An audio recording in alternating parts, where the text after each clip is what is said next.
Glória a Deus. Vamos ler aqui, capítulo 5, a partir do versículo 21 em diante. Sujeitai-vos uns aos outros no temor de Cristo. As mulheres sejam submissas ao seu próprio marido como ao Senhor, porque o marido é o cabeça da mulher, como também Cristo é o cabeça da igreja, sendo este mesmo o Salvador do corpo. Como, porém, a igreja está sujeita a Cristo, assim também as mulheres sejam em tudo submissa ao seu marido. Maridos, amai a vossa mulher, como também Cristo amou a igreja e a si mesmo se entregou por ela, para que a santificasse, tendo-a purificado por meio da lavagem de água pela palavra, para a apresentar a si mesmo igreja gloriosa, sem mácula, nem ruga, nem coisa semelhante, porém santa e sem defeito. Assim também, os maridos devem amar a sua mulher como ao próprio corpo. Quem ama a esposa, a si mesmo se ama. Porque ninguém jamais odiou a própria carne, antes a alimenta e dela cuida, como também Cristo o faz com a igreja. Porque somos membros do seu corpo. Eis porque deixará o homem seu pai e sua mãe, e se unirá à sua mulher, e se tornarão os dois uma só carne. Grande é este mistério, mas eu me refiro a Cristo e à igreja. Não obstante, vós, cada um de per si, também ame a própria esposa como a si mesmo, e a esposa respeite seu marido. Amém? Queridos, eu confesso que ao vir para cá essa noite, ou momentos antes de eu vir, eu estava me preparando, eu tinha uma comunhão antes dessa reunião com os irmãos, então eu vim mais cedo aqui para o local de reuniões, mas antes de eu vir para cá, eu busquei a Bíblia para ver qual o texto que nós iríamos tratar essa noite, e vendo a porção, eu confesso que eu fiquei um pouco preocupado, em como eu iria expor essa porção. Essa preocupação, lógico, não é uma preocupação essencial da verdade, mas como comunicar um texto tão denso como este, sem confundirmos as verdades aqui apresentadas com a cultura que já está estabelecida desde sempre, desde o começo do mundo, inclusive, e até hoje, no século XXI, ainda existe uma cultura de um patriarcalismo muito grande, existe uma cultura de machismo muito grande, existe uma cultura de inferioridade da mulher em relação ao homem muito grande, que, do meu ponto de vista atual, eu julgo muito perverso e muito pecaminoso. E os cristãos, em nome da Bíblia, não raros cristãos, não raros homens cristãos, se apoiam em porções da Escritura como esta para justificar algum tipo de relacionamento em que a mulher vive uma vida de julgo, uma vida não apropriada para a dignidade da mulher no papel conjugal. Então, assim, nosso objetivo essa noite é tentar ler esse texto e compreendê-lo à luz do Evangelho e não à luz da cultura.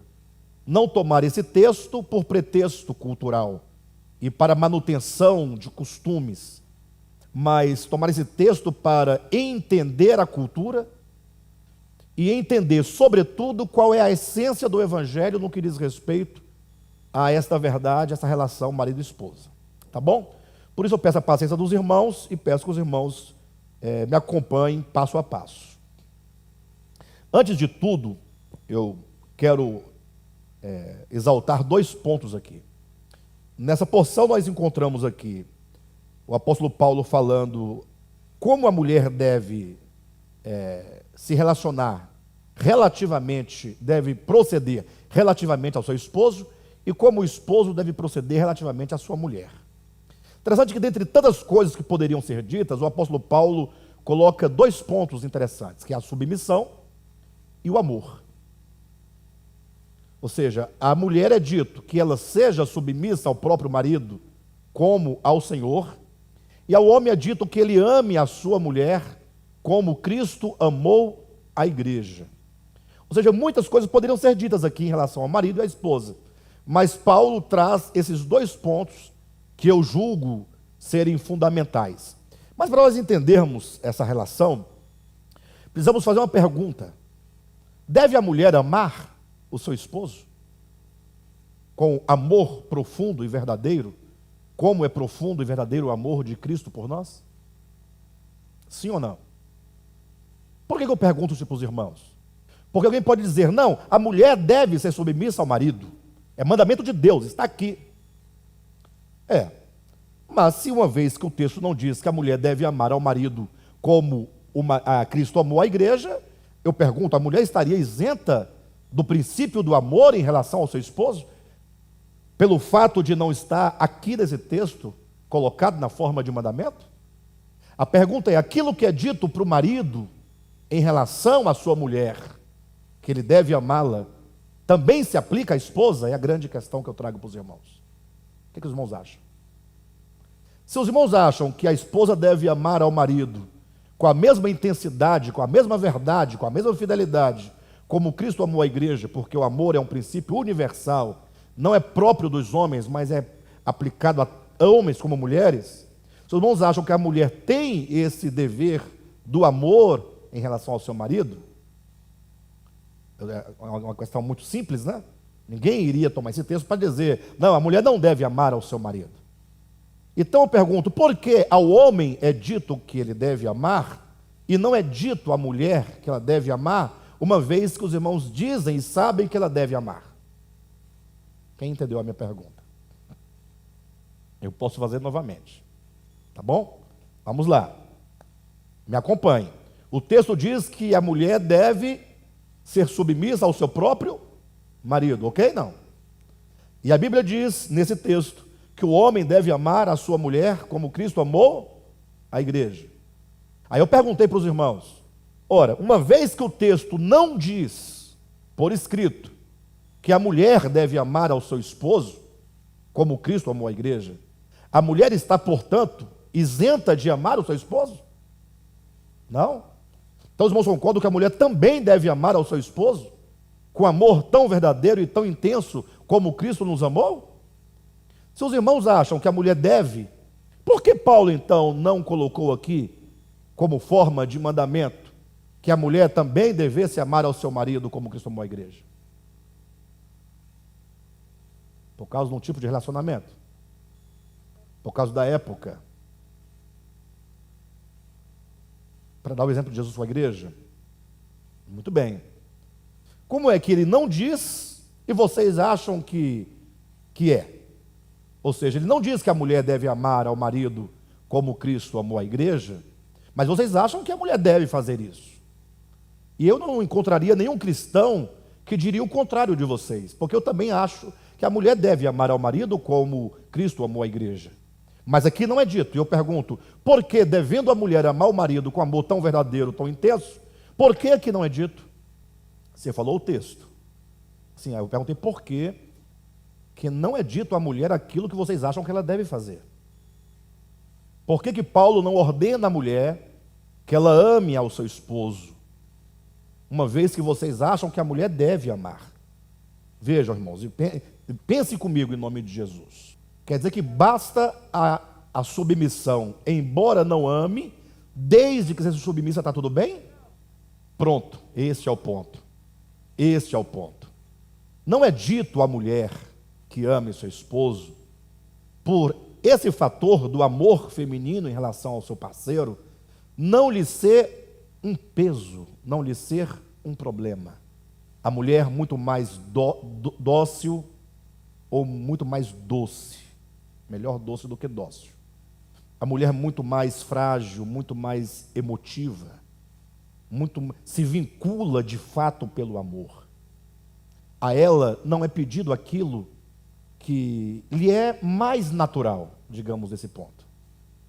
É como que Paulo dissesse que a mulher não é necessário que lhe diga que ela ame ao seu esposo, uma vez que isso é natural, é simples, é comum. não lhe é uma dificuldade, não lhe é uma tendência contrária. Agora, a ela lhe é sugerido, lhe é dado como mandamento a submissão. Porque talvez o problema da submissão, relativamente à mulher, seja essa a sua maior dificuldade. Seja essa a sua o maior problema para que ela supere em relação ao seu ego. Ao mesmo ponto, é dito que o homem deve amar a mulher como Cristo amou a igreja. Mas ele não é dito que devesse ele se submeter a ela. Lógico, aqui poderia entrar uma questão de ordem teológica. Mas por que eu comecei o texto do versículo 21 e não do versículo 22? Olhem na Bíblia de vocês. Na Bíblia dos irmãos tem uma divisão aí, não tem? Onde se dá a divisão do texto? No versículo 21 ou no versículo 22? Onde é que separa o texto? Ou seja, teoricamente falando, deveríamos começar a ler do versículo 22. O número 22 não está em negrito? O que implica que aí começa um parágrafo. E eu comecei exatamente no versículo 21, quando diz: sujeitai-vos uns aos outros. Porque a sujeição de uns para com os outros não é típico ou específico do homem ou da mulher em relação ao homem. Mas o ato de se submeter é de todos. Ou seja, todos devem estar submissos uns aos outros. Assim como o amor também é próprio de uns para com os outros. Todos os homens devem amar, todas as mulheres devem amar. Todas as mulheres devem ser submissas, todos os homens devem ser submissos. Deve haver uma submissão mútua e deve haver um amor mútuo. Eu sugiro que Paulo coloque de um lado a submissão e de outro o amor, por serem duas grandes deficiências relativamente ao homem e relativamente à mulher. A mulher com um grande problema da submissão, o homem com um grande problema da sua carnalidade, do seu olhar carnal, do seu direito, do seu pseudo-direito de propriedade em relação à mulher, de tratá-la como objeto de uso pessoal, como um objeto descartável. Ou seja, os crentes precisam compreender que a nossa relação, marido e mulher, relação conjugal, não pode ser segundo o mundo, tem que ser segundo o Evangelho. Ou seja, a cultura nos lega muitas coisas. É notório que a mulher, ao longo do tempo, sofreu um profundo e grande prejuízo cultural em relação aos homens. Isso é verdadeiro. Lógico que quanto mais o tempo passa, mais os homens crescem, mais eles entendem que a mulher é um ser humano, como todos os outros seres humanos, e que a mulher não tem nenhuma diferença, senão uma questão biológica, e que a mulher tem tanta capacidade quanto os homens. Mas, a despeito desse entendimento atual, ainda prevalece nas relações, de fato, o problema da falta de um amor genuíno para com a esposa, de modo que o homem possa tratá-la de modo digno, e da mulher, agora muito mais do que antes, com essa explosão de movimento feminista, que nada tem a ver com a mulher. Toda mulher que bem se conhecer, certamente não vai se deixar envolver por movimento feminista, que tenha em vista não a própria mulher, mas suas próprias ideologias. A grande questão é que, diante do quadro que estamos vivendo, os apoiadores do movimento feminista protegem as mulheres somente quando a mulher é agredida por alguém contrária à sua ideologia. Quando a mulher é agredida por alguém que tem a sua mesma ideologia, as mulheres não são defendidas. Então, o meu objetivo, nesse primeiro ponto da mensagem, é dizer o quanto que nós, cristãos, precisamos ouvir o que o apóstolo Paulo diz em Romanos capítulo 12, versículo 2. Não vos amoldeis a este século. Esse século quer dizer o espírito desse tempo, o espírito dessa época. O que é o espírito de uma época? O que é o espírito da nossa época? da nossa era, da era em que nós vivemos. Ora, é o modo de se portar, de se viver, de se pôr no mundo, que está enraizado no nosso subconsciente ou no nosso inconsciente coletivo. Ou seja, sempre que nós, cristãos genuínos, servos de Cristo, nos deparamos com o Evangelho, nós precisamos nos expor à luz do Evangelho, para que o Evangelho, nos iluminando, dissipe todo o conceito trevoso que nos foi legado e que nos faz portar de um modo ou de outro, contrário ao Evangelho. Ou seja, em outras palavras, o casamento para Deus, a relação conjugal para Deus, faz parte do Evangelho. E aqui é uma coisa muito séria, porque infelizmente, vocês devem concordar comigo, eu imagino, o grande problema dos cristãos é serem em casa uma coisa e na comunidade outra coisa. Só quem conhece de fato o marido, de fato é a esposa. Na igreja não há o marido, há o diácono, há o presbítero, há o pastor, há o obreiro, há o missionário, não é? Há o apóstolo, né? Como dizem. Ou seja, as pessoas se escondem por detrás de uma aparência religiosa, mas a esposa sabe quem é o marido em casa. E o marido sabe quem é a esposa em casa, porque na igreja a esposa é a diaconisa, né, é a presidente da CIB, é a presidente das senhoras, é a missionária, é a pastora e etc e tal. Falando do modo como se organiza as igrejas evangélicas de um modo geral. Então o que o Evangelho está nos trazendo aqui? Que quando Paulo fala o Evangelho, e atenção, ele começa no capítulo 1 de Efésios, falando do supremo propósito de Deus. Olha como é sagrado, olha como é alta a visão do apóstolo. A cosmovisão do apóstolo sobre o Evangelho começa na eternidade passada. Os demais evangelistas, na sua maioria, a gente percebe, geralmente começam a falar do Evangelho a partir do nascimento de Jesus. Paulo começa da eternidade. O Evangelho que Paulo apresenta é todo inclusivo, é atemporal.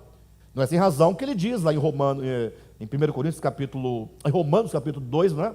Salvo engano, no versículo 15, ele diz que conforme Cristo há de julgar os intentos do coração, segundo o meu Evangelho. Então esse meu Evangelho, não é que Paulo se sentia proprietário de um Evangelho. Ele quer dizer, de acordo com o Evangelho que recebi, o qual transcende toda a história. Um Evangelho que nasce não que os outros não tenham nascido, mas a exposição do Evangelho que Paulo prega, a cosmovisão paulina sobre o Evangelho, nasce na eternidade, capítulo 1 de Efésios, passa pela cruz, capítulo 2 de Efésios, né? E então Paulo começa a aplicar esse Evangelho na vida individual, pessoal de cada cristão, no capítulo 4, no capítulo 5, e aí ele chega então ao núcleo da família, como que ele dissesse, o Evangelho tem que entrar nas nossas casas e nas nossas relações familiares, nossas relações conjugais. Ou seja, nós precisamos entender que o Evangelho precisa alterar também o nosso modo de vida. Lógico que algum teólogo aqui pode dizer, não, pastor, você tentou dar uma dobra aí, dizendo que o amor é para ambos e a submissão é para ambos, e aí eles vão procurar justificar ou afirmar que da minha parte há um equívoco, dizendo o seguinte, tentando pegar os argumentos paulinos aqui, ou em 1 Coríntios capítulo 14, ou em 1 Timóteo capítulo 2, dizendo, não, nós temos que olhar para a história. Vão dizer, não, a mulher deve ser submissa ao marido, por quê? Aí eles vão estabelecer um princípio histórico, vão dizer, porque foi a mulher que desobedecendo a Deus, não consultando o seu marido, tornando-se independente do marido e, portanto, insubordinada ao marido, foi ela que comeu do fruto lá no jardim do Éden. Então, a partir desse pressuposto, dirão, por esse motivo, ela deve ser submissa ao marido, como um castigo. Quem já ouviu esse argumento? Não como castigo, ninguém fala. Mas é a conclusão óbvia, porque ela procedeu a primeira vez assim, cabe-lhe como consequência isso. Agora a mulher vai levar esse estigma e terá que levar essa carga de submissão, porque ela foi quem comeu do fruto. Então, a lógica seria, se fosse, portanto, o homem comendo do fruto, então seria o homem submisso à mulher? Outra foi uma pergunta para os irmãos. Se esta é a lógica, não é? Seria o caso, então, que se acontecesse o contrário, teríamos uma história totalmente diferente. As mulheres estariam sempre acima, pisando na cabeça dos maridos. Conforme essa é a interpretação lógica. Estou apenas levando os irmãos a pensarem por vários ângulos o mesmo objeto. O que certamente os que assim defendem não poderiam concordar com o que eu estou dizendo, a partir desta hipótese. E a irmã Silva, para completar o pensamento dos teólogos de plantão, diz que Deus teria dito que, por causa desse pecado, que a mulher comeu do fruto, sem a autorização ou consulta prévia ao marido, deve ela agora o seu desejo, o desejo dela é para o marido, então ela não tem desejo nenhum. Perfeito? Não tem desejo nenhum a mulher. Por isso que em alguns países mais radicais, eles castram a mulher. Já ouviram falar disso? E de quem é a culpa? De Deus. O teu desejo será do teu marido e ele te governará. A pergunta óbvia que eu faria no lugar de qualquer um que estivesse me ouvindo, se não fosse eu e estivesse do outro lado, era, mas afinal, isso não está escrito? Afinal, está ou não está escrito? E eu quero advertir os irmãos com isso. Eu sei que essa frase, esse pensamento que aqui colocarei, não raras vezes será usado contra mim, daqui por diante, muitas vezes. Mas eu estou disposto a seguir sempre com a visão clara do Evangelho, não trocar o Evangelho por qualquer outra coisa, e compreender a toda a Escritura à luz do Evangelho e não à luz de outra coisa. Mas cuidado com o está escrito. Falou aqui, dirão, né? Ó, tá vendo aí? Cuidado com o que está escrito. Mas é lógico. O primeiro a tomar cuidado com o que está escrito foi Jesus. Quando o diabo lhe disse, está escrito, faça isso.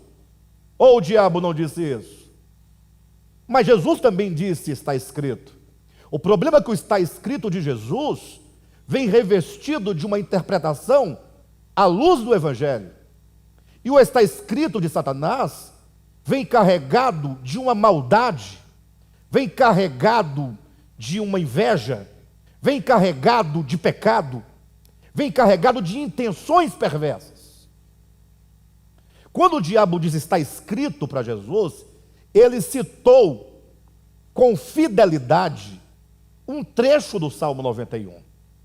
E se eu fosse o diabo, ou se o diabo fosse estudado, ele teria dito, abrem aspas, para fortalecer o fato de que aquilo que ele estava declarando estar escrito não eram palavras dele.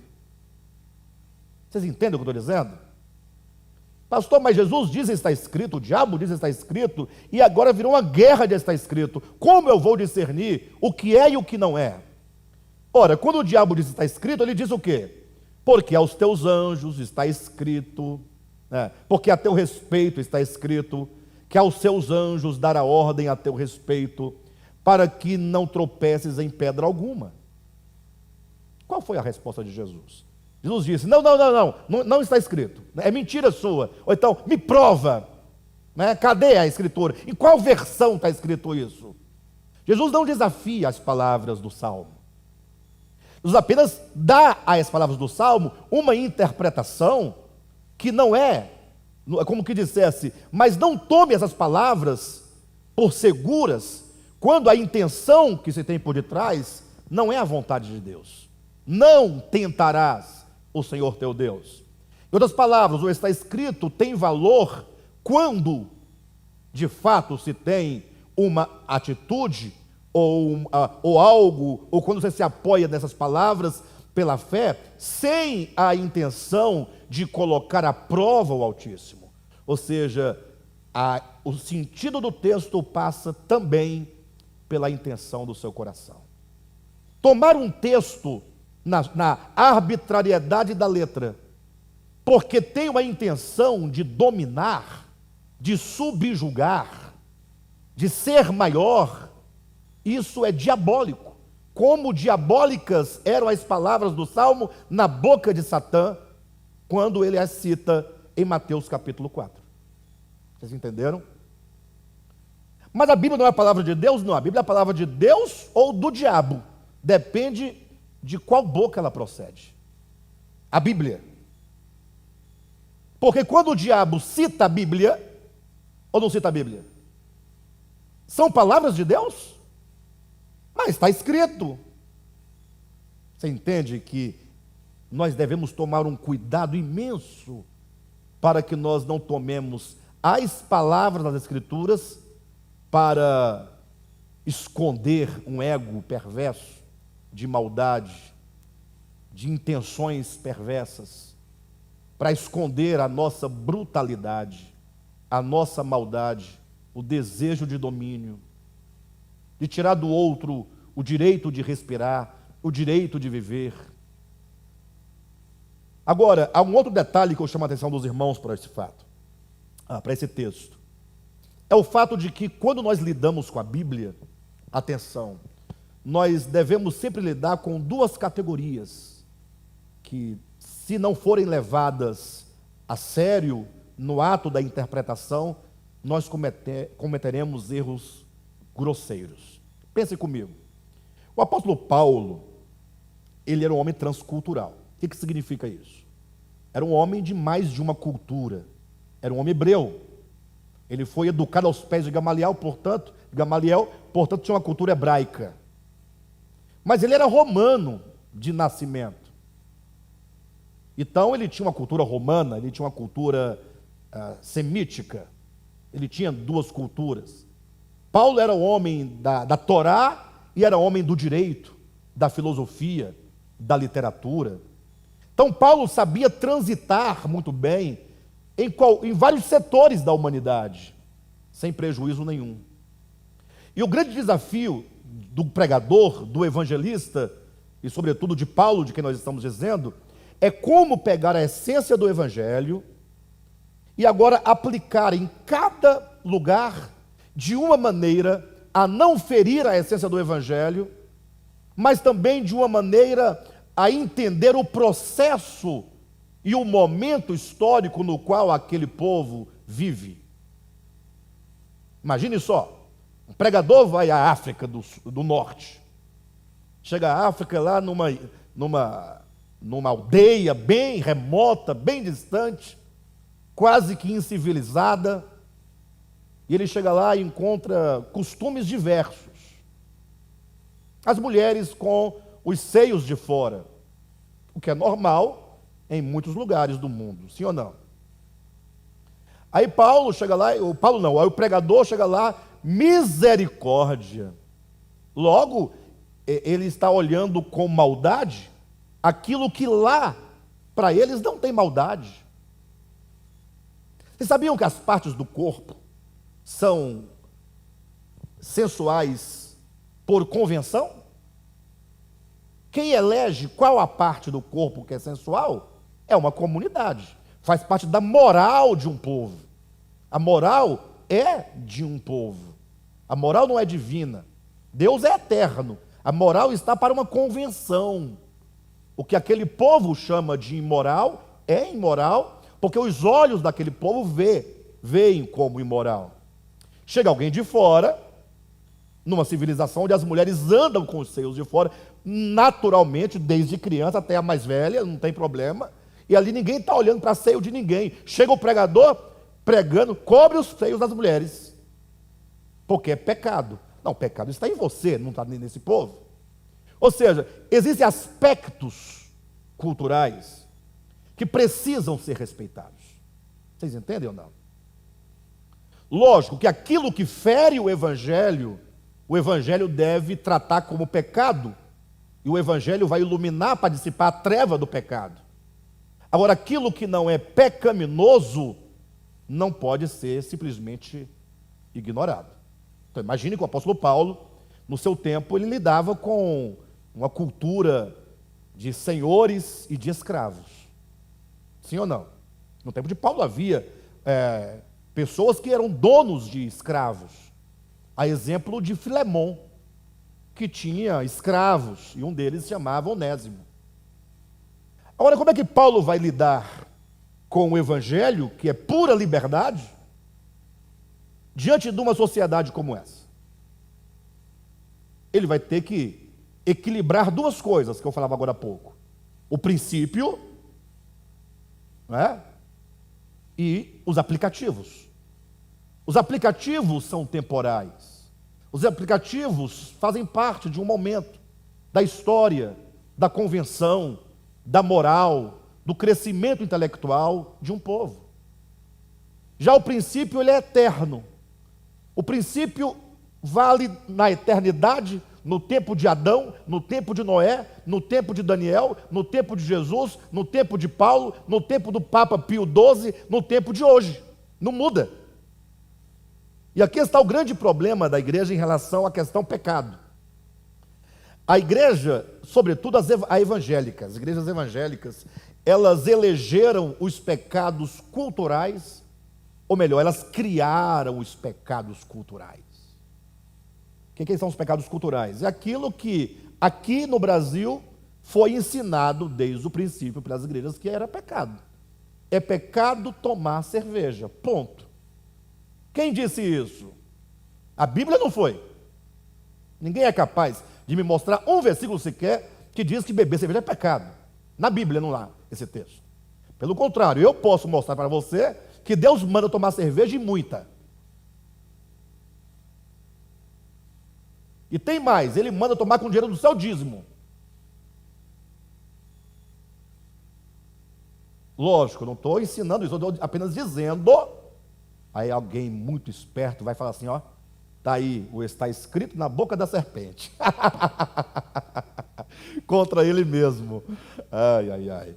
Mas observa, aí o indivíduo, o crente, vai para a Alemanha, entra num outro país, numa outra cultura, e lá os crentes saem da escola dominical e enchem uns copão desse tamanho de cerveja. E toma. E para eles lá, não é pecado. É isso que é o pecado cultural. O pecado cultural é aquele pecado que é tido, é aquela ação que é tido como pecado aqui e não é tido como pecado em outro lugar. O pecado cultural era aquilo que antes não era pecado, foi tornado pecado e depois deixa de ser pecado. Exemplo, quem lembra que há 20, 30 anos era pecado ter televisão dentro de casa? Era pecado de a pessoa ser excluída da igreja. Aí hoje, você vai na casa dos pastores, tem televisor de 65 polegadas. Pastor pentecostal. Ah, mas não é pecado. Depende do que você assiste, aí vem aquela conversa toda. Ah, então o que era pecado deixou de ser pecado. O que era pecado e deixou de ser pecado nunca foi pecado. Vocês entendem o que eu estou dizendo? Agora, quando Paulo, portanto, ele entrava a pregar em determinado lugar, ali havia os costumes estabelecidos. E Paulo tinha que trazer a essência pura do evangelho, sem romper com a cultura estabelecida, desde que aquela cultura não ofendesse a verdade do evangelho. Aí Paulo, diante de uma sociedade em que havia servos e senhores, como é que ele vai fazer? Se fosse hoje, Paulo falaria o que acerca da escravidão? Ele falaria o quê? Ora, é sabido de todos que não se pode manter uma pessoa por propriedade. Você não pode ser dono de uma pessoa. E isso para nós está muito claro. Se você contratar uma pessoa para te ajudar nos serviços domésticos, Você vai ter que registrar carteira, vai ter que pagar férias, 13º, INSS, ou não vai? E ela vai ter que ter uma carga horária, ela não é sua propriedade, você não é dono dela, você deve respeito, você não pode vendê-la, ela tem direito de ir e sair quando quiser, sim ou não? Agora, e naquele tempo, havia a cultura da propriedade do outro. Inclusive, para fortalecer o que eu estou dizendo, há um texto na Bíblia que diz o seguinte acerca dos escravos e do seu senhor: se porventura o senhor do escravo bater com um pau na cabeça do seu escravo, e nas costas, e na costela, e na canela, pensa no senhor batendo de pau no escravo que é dele. Ele pode bater porque é dele o escravo, está lá escrito. Agora, atenção, se o escravo morrer debaixo da paulada dele, está errado. Aí o senhor tem culpa do sangue dele. Mas se ele bater, deixar ele estirado, ele morrer depois de 3 dias, não tem problema. Aí não houve pecado e nem crime algum. Está na Bíblia. Mas como conceber essas coisas? Hoje, eu quero ver um pregador macho, um pastor que se digne da função que tem ou que diz ter, e por achar que sabe tudo, pegar o texto do escravo lá do Antigo Testamento e pregar domingo à noite na igreja e na internet e dizer que aquele que comprar um escravo pode bater até matar, desde que o indivíduo morre depois de 3 dias. É lógico que o pregador vai relativizar esse texto, ou não vai? No momento que ele relativiza, ele está dizendo: existe o problema cultural e existe a essência do evangelho, são 2 coisas distintas. Existem os aplicativos que devem ser colocados, os aplicativos eles só cabem no tempo, estão restritos ao tempo, e tem os princípios do evangelho que são eternos. Quando Paulo chega numa sociedade, e ele então vê uma sociedade em que os homens se assenhoram das mulheres, as têm por objeto de posse, as têm por objeto como se eles pudessem fazer o que bem quisessem com elas, ignorando que do outro lado há um ser humano, uma filha de Deus. Quando Paulo vê uma sociedade machista, Paulo precisa trazer aqui um equilíbrio. O evangelho entra nesse setor como quem dissesse: olha, eu entendo as relações, marido, esposa. Agora, como essa relação deve acontecer? E aqui entra o princípio do evangelho. Como a mulher deve se relacionar ao seu marido? Qual é o tipo de submissão que aqui é próprio, que agora, à luz do evangelho, deve essa mulher ao seu esposo? E ele diz: como se é submissa ao Senhor. Ou seja, o Senhor é o paradigma deste mandamento. E, portanto, não devemos nós, homens, olhar para a mulher, citar o texto bíblico e dizer: sede submissa, porque a Bíblia diz. Não, devemos fazê-lo como diz a Escritura, como ao Senhor. Aí vem agora um grande problema. E como é ao Senhor? Não é? Mas eu não quero tratar do como deve ser a submissão da esposa, mas como Cristo nos trata quando nós a Ele somos insubmissos. É lógico que essa minha fala aqui abre um precedente para aqueles que têm Deus como um carrasco. Porque tem alguns que dizem: não, Deus é amor, está aqui tudo certinho, mas se você pisar na bola com Ele, Ele desce o chicote. Seria essa maneira? E aí, em contrapartida, ele diz: e o marido deve amar a esposa. Como? Como Cristo amou a igreja. Quando essas 2 coisas acontecem, há um equilíbrio de naturezas. A mulher se equilibra na sua fragilidade e o homem se equilibra na sua brutalidade. E agora o Evangelho entra ali para quebrar aquilo que em nós é um grande impeditivo para que a relação seja uma relação saudável. Mas isso é olhando pelo horizonte da história e pelo horizonte das relações físicas e materiais. Porque o texto bíblico, na verdade, ele quer nos dimensionar a uma esfera que ultrapassa em muito essa questão da relação humana. A relação humana está clara: amor em submissão e submissão em amor. Porque ambos os mandamentos são referidos a ambos, a homens e mulheres. Agora, quando o apóstolo diz, veja comigo, capítulo 5 de Efésios, versículo 31, e aqui Paulo vai trazer a justificativa por tudo o que ele diz anteriormente. Eis porque deixará o homem a seu pai e a sua mãe, e se unirá à sua mulher, e se tornarão os dois uma só carne. No 32 ele faz uma explicação: grande é este mistério. Este qual?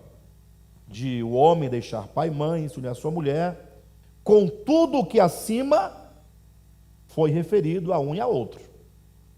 E eu vou te mostrar porque que inclui tudo acima. Mas eu me refiro a Cristo e à igreja. 33. Não obstante, vós, cada um de per si, também ame a sua esposa como a si mesmo, e a esposa respeite ao seu marido. Ou seja, tudo isso que eu disse, dos versículos 22 até o 30, isso é um mistério muito grande. Na verdade, eu quero dizer, o apóstolo Paulo está dizendo, eu quero me referir a Cristo e à igreja. Tudo o que disse aqui, nessa esfera histórica, material, cultural, eu usei isso como uma plataforma para elevar o pensamento de vocês a algo maior, a Cristo e à igreja. É sobre Cristo que eu quero falar e é sobre a igreja que eu quero falar. Alguém poderia dizer, se é sobre a igreja e sobre Cristo, então tudo o que ele disse até então não precisa ser aplicado a nós, igreja, no viver diário, marido e mulher. Ele diz, não obstante, a despeito de o meu desejo é elevar o pensamento de vocês a Cristo, a despeito disso, não obstante, vocês devem amar, o marido deve amar a esposa e a esposa respeitar o seu marido. Vocês entendem? Que uma coisa não anula a outra, mas uma coisa serve de plataforma para subirmos um degrau do nosso entendimento. O que isso significa? Quando Paulo diz dessa primeira plataforma, então da segunda, é como que ele dissesse, gente, imaginem vocês que Deus tem na terra um testemunho. Ou seja, quando nós falamos de Cristo e da igreja, essas coisas relacionadas a Cristo e a igreja, coisas metafísicas, coisas espirituais, coisas tão profundas, não somente podem, mas devem ser manifestadas no nosso viver diário. E aquilo que nós chamamos de aspecto orgânico da palavra. Ou seja, aquilo que é espiritual, porque não é lindo você falar de Cristo e da igreja? Fala a verdade. Não é bonito? É coisa gloriosa. Cristo e a igreja, aquela mensagem pautada nas escrituras, os irmãos ficam assim, puxa, mas que coisa linda. Mas a pergunta é, e o que tudo isso tem a ver conosco? Essa é a grande questão. É como que dissesse, assim como Adão, o Adão criado era uma prefiguração do Cristo que havia de vir, semelhantemente o marido e a esposa são como que uma figura de Cristo e da igreja. Olha a responsabilidade que tem os maridos e olha a responsabilidade que tem as esposas. Olha como que o Evangelho nos fala, olha, você precisa pregar o Evangelho primeiramente por aquilo que você é. Olha que coisa, pega todos nós, né? Todos nós. Ninguém fica isento aqui de uma coisa ou outra, no sentido de que Cristo e a igreja Cristo é mostrado em mim. em relação à minha esposa. E a igreja, em termos de fidelidade, de obediência, ela é vista ou deve ser vista da mulher. Uma obediência em amor e um amor em submissão. Por que eu digo amor em submissão, submissão em amor? Porque quando nós falamos, porque Paulo diz, porque o homem é o cabeça da mulher, e aqui nós corrigimos um grande problema. O que você entende por o homem o cabeça da mulher? O que você entende de a mulher submissa ao marido? Será que nós vamos entender essas coisas com as categorias do mundo, da cultura, dos tempos? Ou nós vamos entender isso mediante a luz do Evangelho? Como entender isso à luz do Evangelho? Simples. A mulher não deve se sentir inferior, pior, porque a ela foi dita, então a minha parte foi ser submissa. Mas antes, olhe para o modelo. Qual é o modelo? Paulo ensina em 1 Coríntios, capítulo 11. Falando desse mesmo assunto, ele começa dizendo assim, relativamente a marido, mulher, e também a Deus e o seu próprio filho. Fala assim, olha, capítulo 11 de 1 Coríntios, versículo 3. Quero, entretanto, que saibais que Deus, o Pai, é o cabeça de Cristo.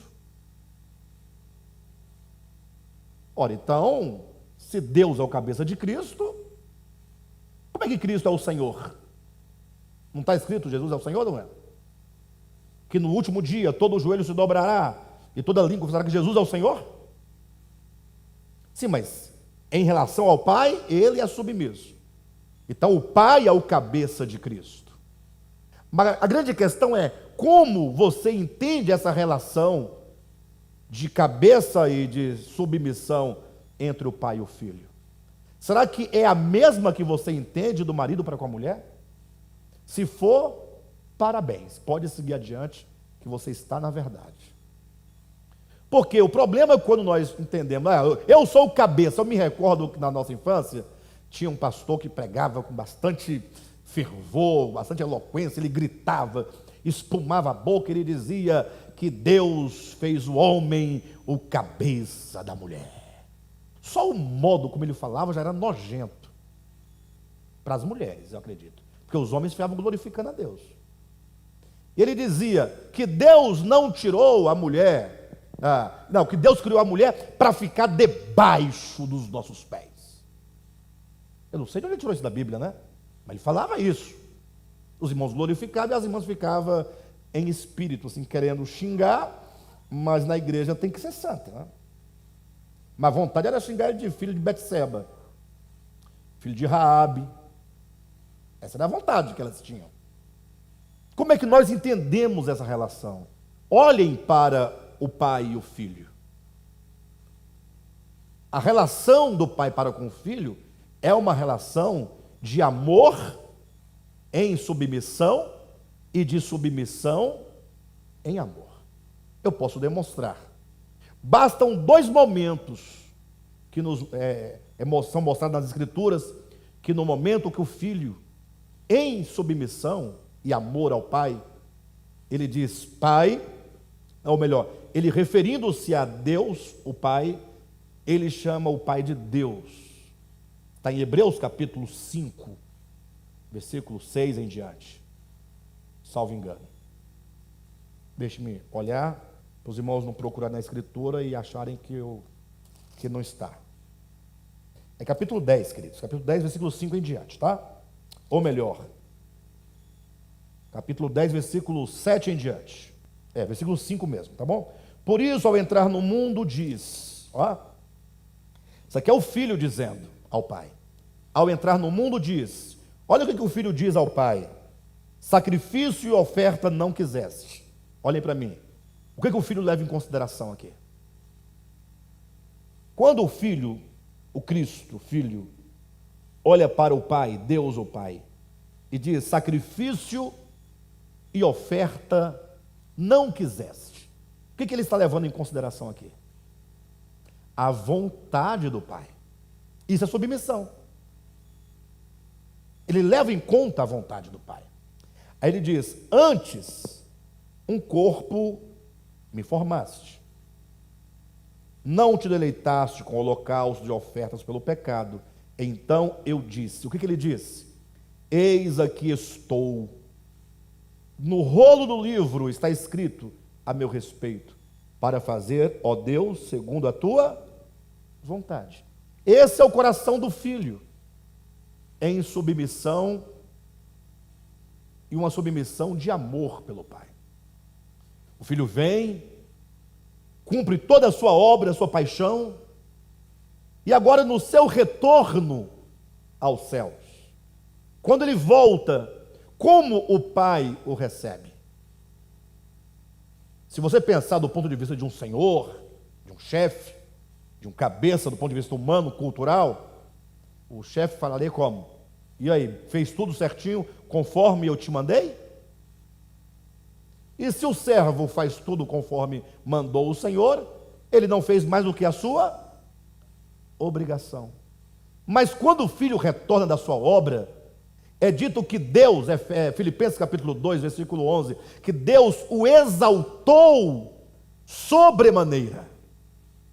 A recepção que o pai dá ao seu filho é dizendo: o teu trono, ó Deus, capítulo 1 de Hebreus, permanece para todo sempre.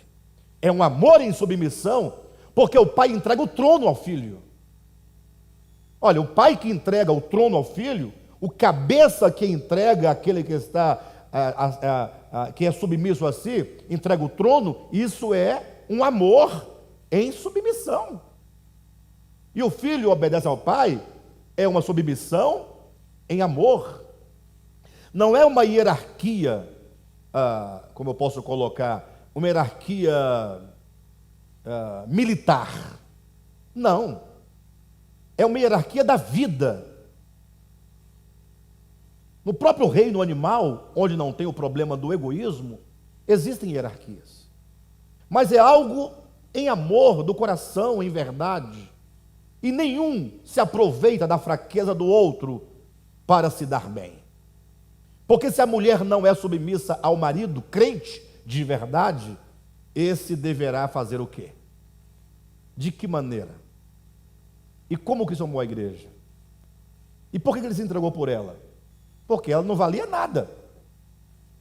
Não é não? Ele não se entregou para salvar? Salvar quem? Não foi o pecador? Não foi o injusto? Não foi o desobediente?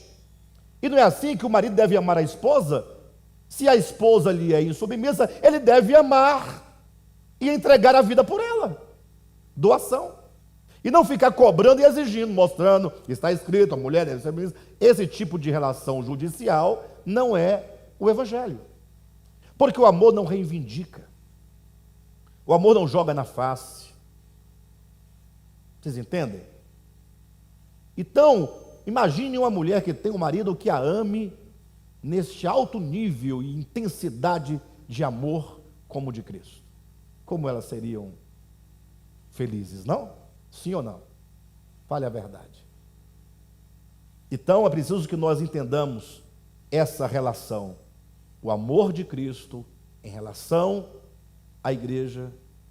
E a igreja, agora fala-se aqui teoricamente, porque historicamente não temos visto isso acontecer, vivendo em gratidão, vivendo em submissão, vivendo sob a missão do Senhor, em relação a Cristo. A igreja, em tempos da história, mostrou exatamente o oposto a isso. Se tem uma coisa que a igreja não é em relação a Cristo, é submissa. Porque se fosse, não teria feito tudo o que fez ao longo da história. Mas é lógico que a igreja diz, não, nós somos submissos. A igreja é submissa. Mas que tipo de submissão é essa que diz a igreja tem em relação a Cristo? É exatamente aquelas que elas exigem que as mulheres tenham em relação ao marido, que é uma submissão judicial. Toda submissão judicial vai ter o enfrentamento do castigo. A igreja se diz submissa a Cristo, ela diz obedecer a Cristo, com medo de castigo. E eu pergunto, isso é submissão? Isso é cativeiro. Como é que eu sirvo a Cristo com medo? É uma esposa que faz as coisas ao marido com medo. Que relação é essa? Uma relação pecaminosa, carnal. Olha como que o Evangelho quer corrigir os nossos relacionamentos, mostrando que a igreja deve ser submissa a Cristo em amor. Somente o amor é capaz de nos levar a tal comportamento, a tal procedimento, sem nos inferiorizar, sem nos machucar, sem acusação, sem medo. Então, eu quero convidar os irmãos a perceberem isso e a, inclusive, trazerem para si, buscarem ter essa experiência. Lógico, nós não temos ainda esse procedimento no coração, nessa plenitude, como aqui é dito. É lógico. Imagine só amar a esposa como Cristo amou a igreja. Não raras vezes os maridos se deparam com procedimentos, comportamentos, com palavras que fogem a esse princípio. E a esposa, numa submissão e amor ao marido como ao Senhor, então a primeira coisa a fazer é tirar qualquer forma, qualquer ideia e visão de uma hierarquia militar e de uma submissão ou de um amor judicial. O amor judicial é aquele que fala, eu amo, porque Deus me manda amar. Imagina só, que tipo de amor não seria esse, né? Tem que amar. Não tem que amar, apenas se ama. Quando você tem algo por mandamento, e aquilo não faz parte do seu ser, se torna um religioso. Faz pela obrigação, pelo medo de Deus, pelo medo do inferno, pelo medo do diabo, pelo medo do marido, pelo medo da mulher. E não é só a mulher que tem medo de marido, não. Pelo contrário, os maridos têm mais medo das mulheres do que o contrário. O marido morre de medo de mulher. Sobre as mulheres de hoje em dia, terríveis, né? Mas talvez a terribilidade das mulheres seja apenas uma reação por tudo que ela vem sofrendo até então. Uma hora tem que reagir para ver se o indivíduo acorda também. Não tem esse aspecto? Mas nós, cristãos, precisamos encontrar o equilíbrio no Evangelho. Na semana que vem eu quero abordar esse mesmo texto, mas tão somente do ponto de vista daquilo que Paulo diz. Grande é este mistério, mas eu me refiro a Cristo e à igreja. Eu quero apresentar para os irmãos em que consiste esse mistério tão grande de que Paulo diz aqui. Em que consiste esse mistério que Paulo diz ser algo que humanamente falando não é possível compreender, porque é um mistério, é um grande mistério. Mas se o mistério já nos foi revelado, está no capítulo 2, então é possível que nós podemos compreender o significado de Cristo e da igreja no âmbito da sua obra, do seu plano, no âmbito do plano cósmico. Entenda? Plano cósmico quer dizer naquilo que ele estabeleceu enquanto o cumprimento da sua vontade eterna. Tá bom, queridos? Se porventura alguma coisa não ficou clara para os irmãos, ou por falta de informação melhor da minha parte, podem me procurar. Ou por falta de aceitação no coração, procure Jesus Cristo. Converse com Ele. Tá bom?